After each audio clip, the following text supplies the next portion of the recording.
বন্ধুরা, মার সাথে ছেলের ভিডিওগুলো দেখে আপনারা খুব ভালো পেয়েছেন, কিন্তু অনেকেই ভিডিওটি সাবস্ক্রাইব না করেই চলে গেছেন, তাই মনে দুঃখ হয়। যা হোক, আপনারা যারা ধৈর্য ধরে দেখেছেন তারা সবাইকে আমি এই একটা ভিডিও দিয়ে লিম চুকাতে চাই। আপনারা কমেন্ট করে বলবেন, অনেক মেয়ের নিজের জীবনে অনেকবার ধোঁকা খেয়েছে, তারা কিছু বলতে চায় কিন্তু লজ্জা পেয়ে কমেন্টে বলে না। আমিও মেয়ে, তোমার যা আছে আমারও তাই আছে, তাই আমাকে তোমার বোন, দিদি মনে করে কমেন্টে ডাক দেবেন।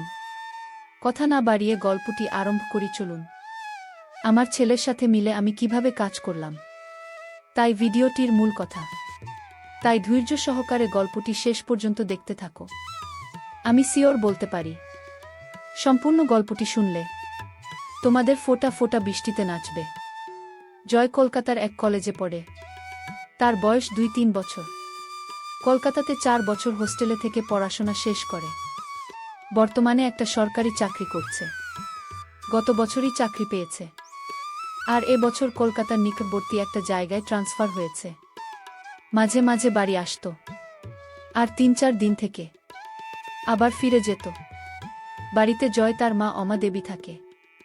বছর 2 আগে জয়ের বাবা মারা গেছে স্ট্রোক করে। জয়ের পারিবারিক আয় ভালো নয়, তার বাবা একটা সরকারি চাকরি করত। বাবা মারা যাওয়ার পরে সরকার থেকে কিছু টাকা পয়সা পেয়েছিল, যেটা দিয়ে জয়ের পড়াশোনা আর ওর মায়ের সংসার কোনোভাবে চলে যাচ্ছে। অমা দেবীর বয়স 40 বছর এবং খুব সুন্দর দেখতে। এই বয়সেও নিজের যৌবন ধরে রেখেছে। অমা দেবীর স্বামী মারা যাওয়ার পরে সে একাই থাকত, আর মনে মনে ভাবত ছেলের কলকাতায় ট্রান্সফার হওয়ার পরে ছেলের একটা বিয়ে দিয়ে ছেলে বউকে নিয়ে সুখে শান্তিতে থাকবে। অমলার এক বান্ধবী গৌরী অমার বাড়ির কিছু দূরেই থাকে। গৌরীর স্বামী সেনাবাহিনীতে চাকুরি করা কালীন মারা যায়। গৌরী তার একটাই মেয়ে। গৌরীর বয়স 3-1 বছর আর মেয়ে গোমতীর বয়স 2-1 বছর। কলেজে পড়ছে গৌরী। তার আর্থিক অবস্থা অনেক ভালো, নিজেদের দুতলা বাড়ি আছে। গৌরী অমিকে বলেছে যে জয়ের সাথে গোমতীর বিয়ে দিতে, কারণ জর খুব পছন্দ। গৌরী গীতেশরা ভাড়া বাড়িতে থাকত, একটাই ঘর, রান্নাঘর আর বাথরুম। যেহেতু অমা স্বামী মারা যাওয়ার পরে একাই থাকত, তাই কোনো অসুবিধা হয়নি। কিন্তু এবার জ ফিরে এলে একটা ঘরে কিভাবে চলবে, সেটাই অমা চিন্তা করছে ছিল। তাই একদিন অমা গৌরীকে এই কথাগুলো বলল।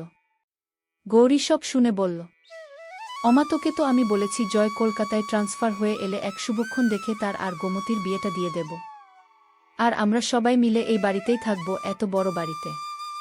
শুধু আমরা দুজন মা মেয়ে থাকি, তোরাও এখানে চলে এলে সবাই মিলে আনন্দ করে থাকা যাবে। অমা গৌরীর কথা শুনে আনন্দে বলল, আমি ছেলে এলে ওর সাথে কথা বলে তোকে জানাবো। কিছুদিনের মধ্যেই জয় ফোন করে জানালো যে শুক্রবার সে বাড়ি আসছে। প্রায় 4 মাস পরে বাড়ি ফিরছে। বলে সেদিন অমা ভালো ভালো রান্না করে রেখেছিল। তারপর স্নান করে একটা ভালো শাড়ি পরে ছেলের জন্য অধীর আগ্রহে অপেক্ষা করছিল। প্রায় 1-1টা নাগাদ জয় বাড়ির সামনে এসে দরজায় নক দিল। অমলা দরজা খুলে দেখল 3-4টা ব্যাগ হাতে আর কাঁধে নিয়ে জয় হাসি মুখে দাঁড়িয়ে আছে। ঘরে এসে ব্যাগগুলো নামিয়ে মাকে জড়িয়ে ধরল। অমাকে জড়িয়ে ধরে থাকল কিছুক্ষণ। তারপর ছেলের হাত থেকে নিজেকে ছাড়িয়ে অমলা বলল, অনেক বেলা হয়ে গেছে, যা স্নান করে নিয়ে আগে খেয়ে নে, তারপর না হয় ব্যাগগুলো থেকে সব বার করবি আর গল্প করা যাবে। বল, ঠিক বলেছ মা, খিদেতে পেট জ্বলছে, আমি তাড়াতাড়ি স্নান করে আসছি, তুমি খাবার বারো। এই বলে গীতেশ বাথরুমে চলে গেল। ভেতরে দেখল ওর মা ওর জন্য একটা হাফ প্যান্ট আর তোয়ালে রেখে দিয়েছে। তাই দেরি না করে ভালো করে স্নান করে হাফ প্যান্ট পরে খালি গায়ে বাইরে এসে দেখল মা খাবার বেড়ে মেঝেতে বসে আছে। মায়ের উল্টো দিকে বসে খেতে শুরু করল। খেতে খেতে মাকে দেখছিল, আর মনে মনে ভাবল যে মাকে আগের থেকে যেন আরো সুন্দরী লাগছে। অমা সেটা দেখে জিজ্ঞেস করল, কি এত দেখছিস? বলল, তোমায় দেখছি মা, তোমায় এই শাড়িতে খুব সুন্দর লাগছে। এটা কি নতুন শাড়ি? অমা বলল, না রে, এটা পুরনো শাড়ি, তবে খুব কম পরেছি বলে এটা নতুনের মতো লাগছে। জয় বলল, মা চাকরি তো আমি পেয়ে গেছি, এবার আর তোমার কোনো দুঃখ রাখব না। অমা হেসে বলল, সে আমি জানি। আমি এখন অনেক নিশ্চিন্ত যে তুই এবার আমাদের দুজনের সংসার চালাতে পারবি। এই শুনে জয় হেসে বলল, সে আর বলতে না আমার সুন্দরী মাকে আমি এবার থেকে সুখে রাখব। জয়ের কথা শুনে অমাও হেসে উঠল। এইভাবে কথা বলতে বলতে দুজনে খাওয়া শেষ করল। অমা থালা বাসন নিয়ে রান্নাঘরে ধোয়ার জন্য চলে গেল। জয় হাত মুখ ধুয়ে ঘরে এসে ব্যাগ থেকে জিনিসপত্র বার করতে শুরু করল। একবার রান্নাঘরের দিকে তাকিয়ে ব্যাগ থেকে 2টা বাংলা গল্পের বই তাড়াতাড়ি বের করে নিয়ে নিজের বইয়ের তাকে লুকিয়ে রাখল। কিছুক্ষণ পরে অমা ঘরে এসে বিছানায় বসল। অমা ছেলের সব জামা প্যান্ট একদিকে রাখতে রাখতে বলল, তোর সব জামা তো পুরনো হয়ে গেছে, এবার কিছু নতুন কিনে নিস। বল, ঠিক আছে মা, এ মাসের স্যালারি পেয়ে তোমার আর আমার জন্য নতুন কাপড় কিনব। তারপর সব জিনিস বিছানা থেকে সরিয়ে অমার মুখোমুখি বসে গল্প করতে শুরু করল। অমা বল, জয় এখন তোর কিরকম লাগছে? পড়াশোনা করে চাকরি করছিস, এবার কলকাতায় ট্রান্সফার হয়ে গেল। বলল, সেরকম কিছু না, কিন্তু এবার থেকে তোমার সাথে থাকতে পারবো, এই জন্য আমি খুব খুশি। এই বলে মায়ের কোলে মাথা রেখে শুয়ে পড়ল। অমা ছেলের কথা শুনে খুব খুশি হল আর সে মাথায় হাত বুলিয়ে দিতে লাগল। গীতেশ শুয়ে শুয়ে অমাকে দেখছিল আর মনে মনে ভাবছিল মাকে সত্যি খুব সুন্দর দেখতে। এইভাবে কিছুক্ষণ থাকার পরে অমা হেসে বলল, জয় এবার গৌরিতার সাথে কথা বলতে হবে তোর বিয়ের জন্য। তখন হে মায়ের কোল থেকে মাথা সরিয়ে উঠে বসে বসে মায়ের 2 কাঁধে 2 হাত রেখে বলল, না মা, এখন নয়, এখন শুধু আমার সুন্দরী মাকে সুখী করার সময়, বুকে নয়। অমা হেসে বলল, আমি তো ভালোই আছি, এবার তোর একটা বউ এসে গেলে আমার অসুবিধা হবে। আর তোর অসুবিধা হবে? নিজের মুখটা অমার মুখের কাছে এনে বলল, আমাদের কি সুবিধা হবে? মা, বউ এলে অমলা বলল, আমার একটা গল্প করার সাথী হবে আর তোর চির জীবনের সাথী হবে। আর সত্যি বলছি গোমতী খুব সুন্দরী আর ভালো মেয়ে, তোকে খুব সুখে রাখবে। আমাকে বলল, আমি তোমায় সুখে রাখব, তাই তোমার আর কিছু লাগবে না। অমা জয়ের কথা শুনে একটু চমকে উঠে বলল, ঠিক আছে, এবার তুই একটু রেস্ট নিয়ে নে, আমি একটু বেরোচ্ছি, একবারে বাজার করে ফিরব। এই বলে অমা উঠে দাঁড়িয়ে নিজের শাড়িটা ঠিক করতে লাগল। জয় ও উঠে দাঁড়িয়ে মাকে দেখতে লাগল। কিছুক্ষণ পরে অমা বাড়ি থেকে বেরিয়ে যেতেই জয় দরজা বন্ধ করে ঘরে এসে নিজের আরেকটা ব্যাগ খুলে মায়ের একটা ছোট জামা দেখে নাক দিয়ে গন্ধ নিতে থাকল।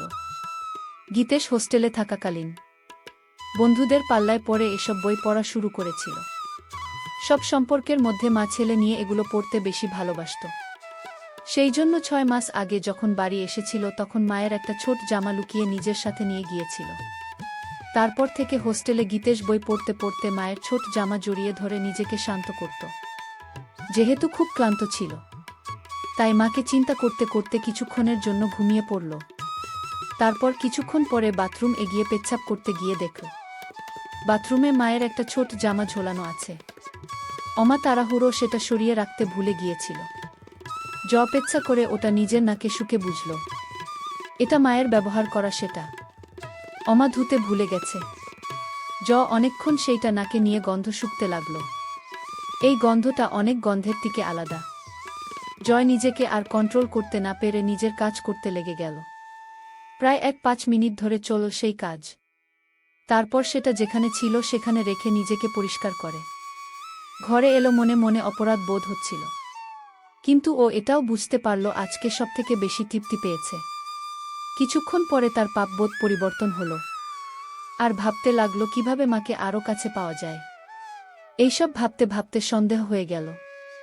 আর ঠিক তখন দরজায় আওয়াজ হলো। হে দরজা খুলে দেখল মা দাঁড়িয়ে আছে। 2 হাতের দুটো বাজারের ব্যাগ নিয়ে জয়ের সঙ্গে সোজা মায়ের হাত থেকে ব্যাগ দুটো নিয়ে রান্নাঘরে রেখে 1 গ্লাস জল নিয়ে মাকে দিল। অমা বিছানায় বসে জলটা খেয়ে জিজ্ঞেস করল, সারা দুপুর আর বিকেল কি করলি জয়? একটু ঘুমিয়েছিলিস তো? হ্যাঁ মা, অল্প ঘুমিয়েছিলাম। ভালো করেছিস। আমি একটু ফ্রেশ হয়ে তোকে চা করে দিচ্ছি, তোর জন্য কাটলেট ও এনেছি। এই বলে অমা তোয়ালে নিয়ে বাথরুমে চলে গেল। গীতেশ তখন মাকে সারপ্রাইজ দিবে বলে নিজে রান্নাঘরে গিয়ে চা বানাতে শুরু করল আর বাজারের ব্যাগ থেকে সবকিছু রান্নাঘরে যথাস্থানে রেখে কাটলেট দুটো একটা ডিশে রাখল। বাথরুমের ভেতর থেকে মায়ের গোসল করার শব্দ শুনতে শুনতে গীতেশ চা বানাচ্ছিল। এদিকে গোসল করতে করতে অমা হঠাৎ দেখে তার ছোট কাপড়টা দড়িতে ঝুলছে। সঙ্গে সঙ্গে চমকে গেল আর মনে মনে ভাবল এই সব কিছু ঠিক জায়গায় রেখে আসল জিনিসটাই বাথরুমে ফেলে গিয়েছিল। জয় যে কি ভেবেছে কে জানে। নিজেকেই কিছুক্ষণ গালাগালি দিয়ে গোসল করে তোয়ালেটা দিয়ে নিজেকে জড়িয়ে অমলা বাথরুম থেকে ঘরে এসে দেখল জয় একটা ট্রে এই 2 কাপ চা আর কাটলেট সাজিয়ে বসে আছে। অমা হেসে বলল, বাহ, একবার চা বানিয়ে মায়ের জন্য অপেক্ষা করছিস, খুব ভালো বুকে, তুই খুব সুখে রাখবি। এখন তো মাকে সুখী করি, তারপর অন্য কেউ। অমা আলমারি থেকে একটা শাড়ি নিয়ে ছেলেকে বলল, আমি দরজাটা ভেজিয়ে দিয়ে রান্নাঘরের শাড়িটা পরে আসছি। জয় এগিয়ে গিয়ে অমার হাত ধরে বলল, তুমি এই ঘরে চেঞ্জ করে নাও, আমি রান্নাঘরে যাচ্ছি, তোমার হয়ে গেলে আমায় ডেকে নিও। এই বলে ঘরের দরজাটা ভেজিয়ে দিয়ে বাইরে অপেক্ষা করতে লাগল। ছেলের ব্যবহারে অমলা খুব খুশি হয়ে ঘরের ড্রেস চেঞ্জ করতে জয় দরজাটায় একটু ফাঁকা রেখে ভেজিয়ে রেখেছিল, যাতে সেই ফাঁক দিয়ে ঘরের ভেতরটা দেখা যায়। গীতেশ দরজার ফাঁক থেকে চোখ রাখতেই ঘরের ভেতরের দৃশ্য দেখে অবাক হয়ে যায়। মা ডাকল ঘরের ভেতরে আসার জন্য। জয় মায়ের ডাক শুনে একটু চমকে গিয়ে ঘরে ভেতরে এলো এবং হঠাৎ খেয়াল করল ওরটা শক্ত হয়ে দাঁড়িয়ে আছে। কোনো ক্রমে এক হাত দিয়ে সামাল দিয়ে বিছানাতে বসল। অমা তখন আয়নার সামনে দাঁড়িয়ে চুল আঁচড়াচ্ছিল, তাই ছেলের দিকে খেয়াল করেনি। গীতেশ মাকে ডাকল, এসো মা, চা আর কাটলেট ঠান্ডা হয়ে যাবে, খেয়ে নাও আগে। ঠিক আছে, চল খেয়ে নিই। এই বলে বিছানায় এসে মুখোমুখি বসল দুজনে। একসাথে কাটলেট আর চা খেতে লাগলো। বাহ জয়, চাটা তো খুব ভালো বানিয়েছিস, তোমার ভালো লেগেছে মা, আমি হোস্টেলে মাঝে মাঝে নিজেই চা করে খেতাম। মা হেসে উঠে জয়ের গালটা ধরে বলল, সত্যি ভালো হয়েছে, আমার ছেলে এখন নিজের খেয়াল নিজে রাখতে পারবে। জয় ও তখন মায়ের গালটা ধরে বলল, তোমারও সব খেয়াল রাখবে তোমার ছেলে। দুজনেই একসাথে হেসে উঠল। আচ্ছা, তোর চাকরি শুরু কবে থেকে? আজ 2-8 তারিখ, পরের মাসের 4 তারিখে অফিস জয়েন করতে হবে। একটা কথা বলার ছিল। কি কথা মা? বলো। গৌরিতা কি তোর মনে আছে? গৌরিতা মাসি, কেন মনে রাখবো না মা, আমায় এত ভালোবাসে সেটা জানি। তোকে ভালোবাসে বলেই একটা প্রস্তাব রেখেছে। কি প্রস্তাব? গৌরিতা তোর সাথে গোমতীর বিয়ে দিতে চায়। জয় লজ্জা পেয়ে বলল, এখন আমি বিয়ে করব না। গৌরিতা বলেছে গোমতীর সাথে তোর বিয়ে হবার পরে আমরা সবাই ওর বাড়িতে থাকব। আমি বলেছি যে জয়ের সাথে কথা বলে জানাবো। তুই কি বলিস এ ব্যাপারে? বিয়ের ব্যাপারটায় আমায় একটু সময় দাও। বুঝলাম, ছেলে লজ্জা করছে, ঠিক আছে, তুই সময় নিয়ে চিন্তা করে আমায় জানাস। কিন্তু আমাদের ঘরটা খুব ছোট দুজনের জন্য। আগে তুই ছোট ছিলিস তাই কোনোমতে চলে যেত, কিন্তু এখন তুই বড় হয়ে গেছিস। এমন কিছু ছোট নয়, আমাদের ঘর আমাদের দুজনের জন্য যথেষ্ট। কিন্তু তোর অসুবিধা হবে, আমি যখন কাপড় চেঞ্জ করব তখন তোকে বাইরে অপেক্ষা করতে হবে। এছাড়াও এই একটা বিছানায় দুজনের হবে না। মার কথা শুনে মনে মনে বল, আমি তো চাই তুমি ঘরে ছাড়বে আর আমি দরজার ফাঁক দিয়ে তোমার দেখব। অমা জয়ের দিকে তাকিয়ে বল, কি ভাবছিস? এত কি করবি সেটা তো বলো। সঙ্গে সঙ্গে বলল, না কিছু ভাবছিলাম না, বে এখন ওখানে যাব না।